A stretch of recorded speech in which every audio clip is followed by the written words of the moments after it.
ઉગ્યો ચોકમાં ઘાયલ ચાંદો ઉગ્યો ચોકમાં ચાંદો ઉગ્યો ચોકમાં ઘાયલ ચાંદો ઉગ્યો ચોકમાં હે લે રેડા પ્રીતના ઠેકાણે વેલો આવજે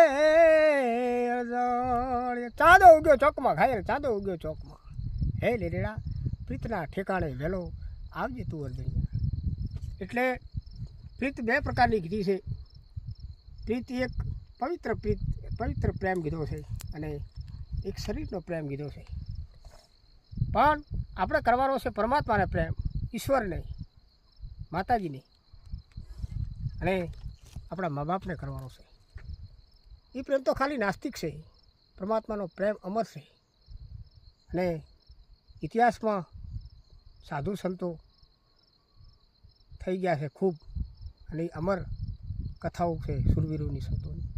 એટલે પવિત્ર પ્રેમને પ્રેમ કહેવાય છે. બાકી બીજા નાસ્તિક પ્રેમ છે, સ્વાર્થના પ્રેમ છે, લોભના અને કપટના પ્રેમ છે. આવા પ્રેમમાં ના પડવું જોઈએ મિત્રો.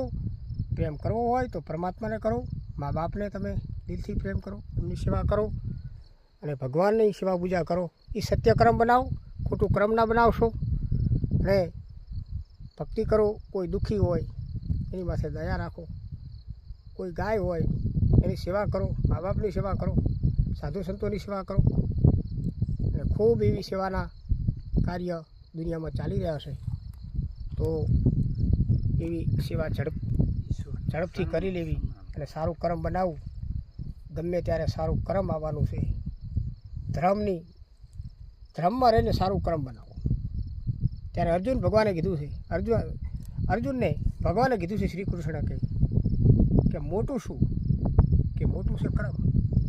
જ્યારે માણસનું કર્મ સારું હશે એ પ્રમાણે જ હું એને હું ફળ આપીશ, સારું અને નરસું. સારું કર્મ કરીશ અને કરતો હશે તો સારું તને ફળ હું આપીશ. તું ખરાબ કર્મ કરીશ, સ્વાર્થનું કર્મ કરીશ તો તારે એવું ફળ ભોગવવું પડશે. એટલે હે અર્જુન, તું વિના સંકોચે મારી વાતને માનીને, હું પોતે સ્વયં કરતા છું શ્રી હરિનારાયણ પુરુષોત્તમ.